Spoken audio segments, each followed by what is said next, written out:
আপনারা উপদেষ্টা পরিষদ রাষ্ট্র পরিচালনা করতে পারবেন না আমাদের সহযোগিতা ছাড়া।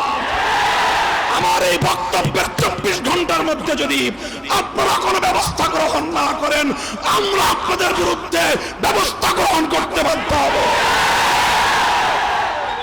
এই তথ্য উপদেষ্টা নাহিদ সাহেবকে সতর্ক করি, আমি তার দৃষ্টি আকর্ষণ করে বলতে চাই, মামুনুল হককে চিনেন না?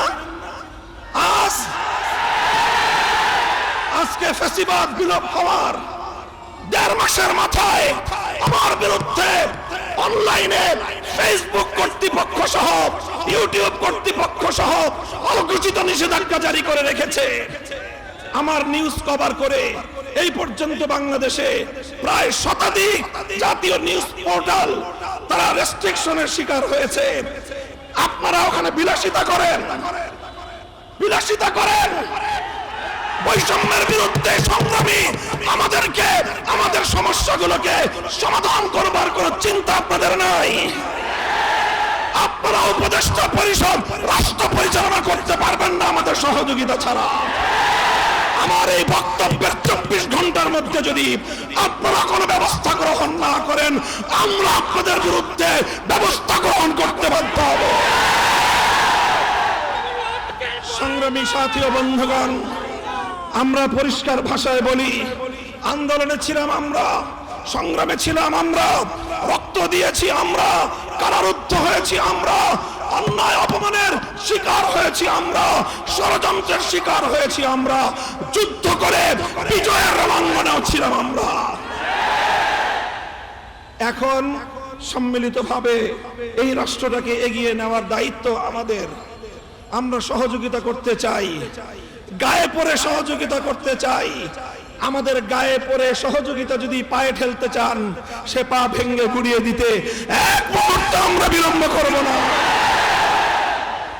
এই শাহবাগ চত্বরে দাঁড়িয়ে আমি আজকের অন্তর্বর্তীকালীন সরকারের কাছে সুস্পষ্টভাবে দাবি জানাতে চাই, এই শাহবাগ চত্বরকে কেন্দ্র করে এই গণজাগরণের নামে বাংলাদেশকে বিভক্ত করবার, বাংলাদেশের স্বাধীনতাকে বিপন্ন করবার চক্রান্তের বিরুদ্ধে রুখে দাঁড়িয়েছিল যে শাপলা চত্বর, সেই শাপলার শত শহীদানের আজও পর্যন্ত রক্তের কোনো প্রতিবিধান করা হয়নি। এখনো পর্যন্ত শাপলা চত্বরের বীর শহীদদের হত্যাকাণ্ডের জন্য কোন রাষ্ট্রীয় উদ্যোগ আমরা লক্ষ্য করতে পারছি না।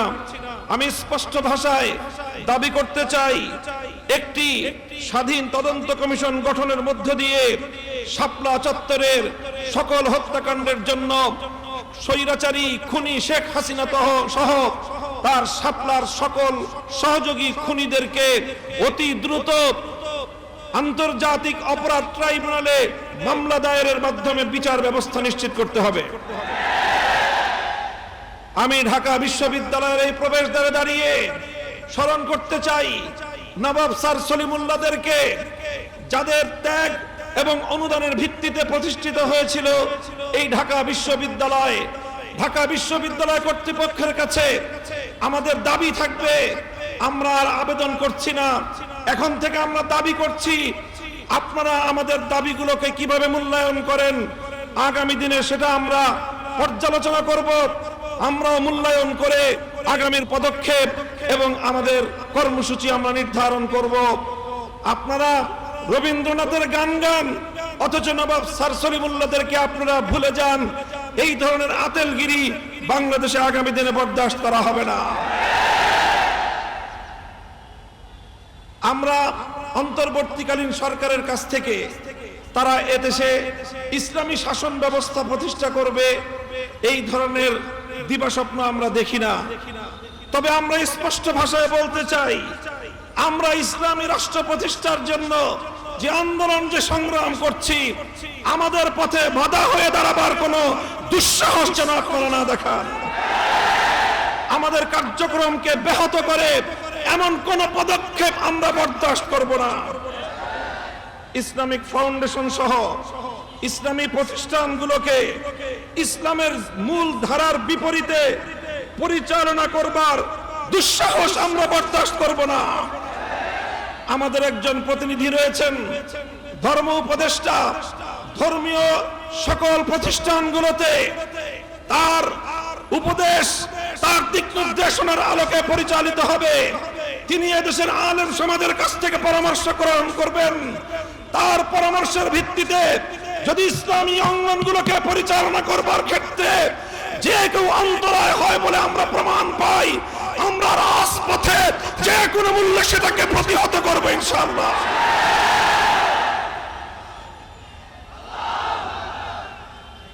আমরা পরিষ্কার ভাষায় বলতে চাই, শিক্ষা ব্যবস্থায় ইসলামের বিরুদ্ধাচরণের অশুভ ধারা বন্ধ করতে হবে। সকল শ্রেণীর শিক্ষা ব্যবস্থায় প্রতিনিধিত্বশীল ব্যক্তিবর্গের মাধ্যমে নতুন শিক্ষা ব্যবস্থা প্রণয়নের উদ্যোগ গ্রহণ করতে হবে। আপনারা সেই আওয়ামী দুঃশাসনের আমলের মতো বরাবর এদেশের ইসলামপন্থীদেরকে উপেক্ষা করে চলবেন। আমাদেরকে উপেক্ষা করার এই ধারা আমরা আর বেশি দিন চুপ করে বরদাস্ত করব না। শিক্ষা কমিশনে এদেশের সর্বজন কোন আলেম প্রতিনিধি অন্তর্ভুক্ত করতে হবে, না হয় ওই শিক্ষা কমিশনের কোন সুপারিশ আমরা মানব না। বৈষম্যহীন শিক্ষা ব্যবস্থা প্রতিষ্ঠার স্পষ্ট দাবি জানাই। আলিয়া মাদ্রাসার শিক্ষার্থীরা তারা জাতীয় শিক্ষা ব্যবস্থায় জাতীয় সকল চাকরি বাকরির ক্ষেত্রে বৈষম্যহীন সুযোগ সুবিধা চায়।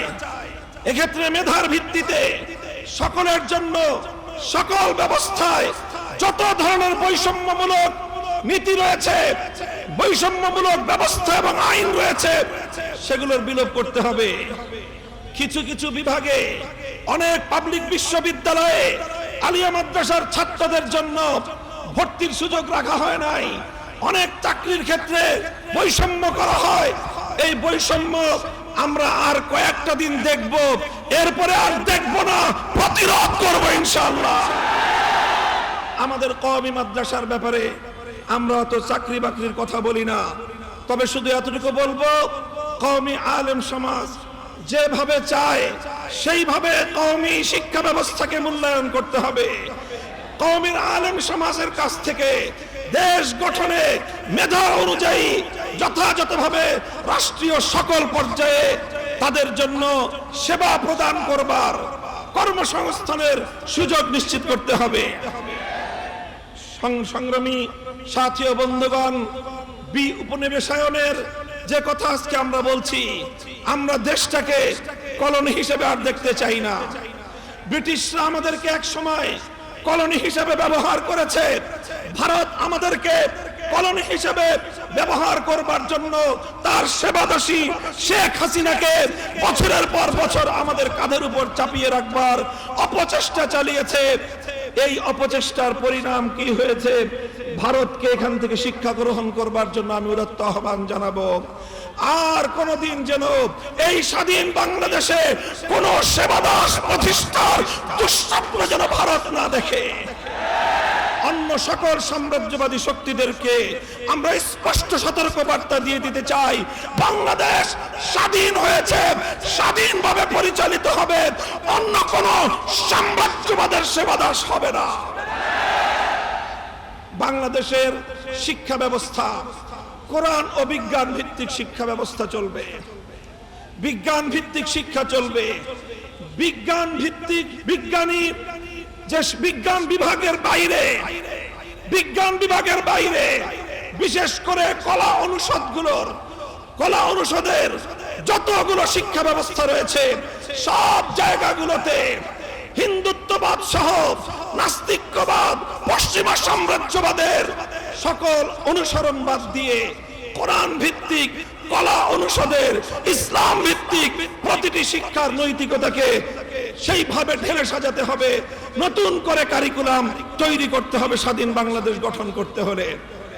সংগ্রামী সাথী ও বন্ধুগণ, সর্বশেষ আমি উদাত্ত আহ্বান জানাতে চাই, যত অন্যায় বিচার বহির্ভূত হত্যাকাণ্ড চলছে, এই হত্যাকাণ্ড অবিলম্বে বন্ধ করতে হবে।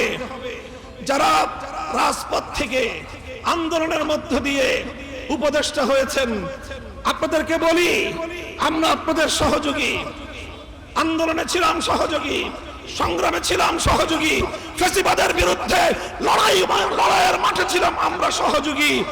এখন এই ক্রান্তিকালে রাষ্ট্র পরিচালনায় আমরা আপনাদেরকে সহযোগিতা করতে চাই। আমাদের কথা যদি কানে তুলবার মতো ফুরসত আপনাদের না থাকে, কান পর্যন্ত কিভাবে পানি পৌঁছাতে হয় সেই পথ কিন্তু আমাদের জানা আছে। আমি বিশেষ করে এই তথ্য উপদেষ্টা নাহিদ সাহেবকে সতর্ক করি।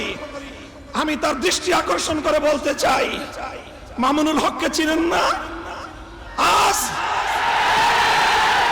আজকে ফ্যাসিবাদ বিলোপ হওয়ার 1.5 মাসের মাথায় আমার বিরুদ্ধে অনলাইনে ফেসবুক কর্তৃপক্ষ সহ ইউটিউব কর্তৃপক্ষ সহ অঘোষিত নিষেধাজ্ঞা জারি করে রেখেছে। আমার নিউজ কভার করে এই পর্যন্ত বাংলাদেশে প্রায় শতাধিক জাতীয় নিউজ পোর্টাল তারা রেস্ট্রিকশনের শিকার হয়েছে। আপনারা ওখানে বিলাসিতা করেন। বৈষম্যের বিরুদ্ধে সংগ্রামী আমাদেরকে আমাদের সমস্যাগুলোকে সমাধান করবার কোন চিন্তা আপনাদের নাই। আপনারা উপদেষ্টা পরিষদ রাষ্ট্র পরিচালনা করতে পারবেন না আমাদের সহযোগিতা ছাড়া। আমার এই বক্তব্যের 24 ঘন্টার মধ্যে যদি আপনারা কোনো ব্যবস্থা গ্রহণ না করেন, আমরা আপনাদের বিরুদ্ধে ব্যবস্থা গ্রহণ করতে বাধ্য হব।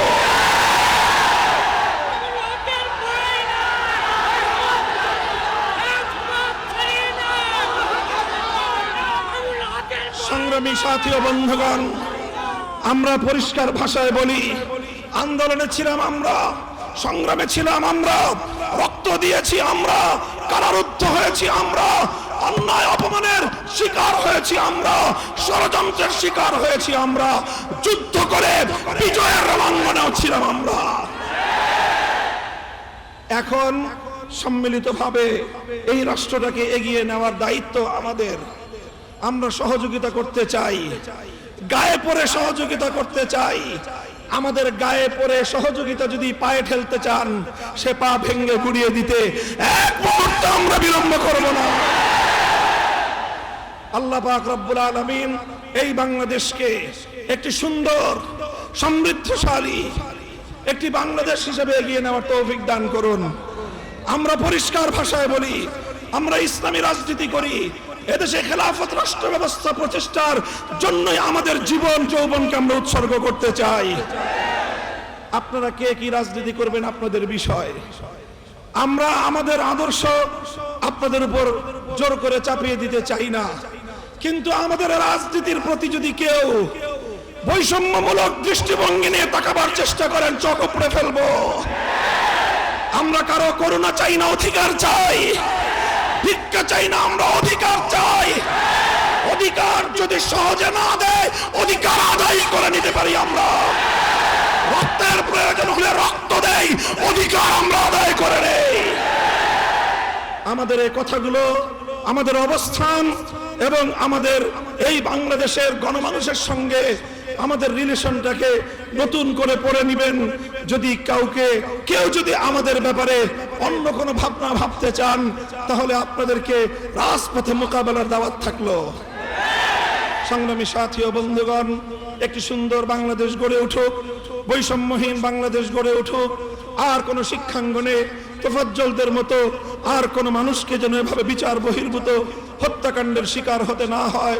সকল বিচার বহির্ভূত হত্যাকাণ্ডগুলোকে তদন্তপূর্বক প্রকৃত দোষীদের বিরুদ্ধে ব্যবস্থা গ্রহণের দাবি জানিয়ে একটি সুন্দর সুশৃঙ্খল উপনিবেশহীন, উপনিবেশবাদহীন, উপনিবেশবাদ মুক্ত স্বাধীন একটি স্বনির্ভর জাতি গঠনের জন্য যা যা করতে হয় তা করার জন্য আহ্বান এবং তার সহযোগিতার আহ্বান জানিয়ে বক্তব্য শেষ করলাম।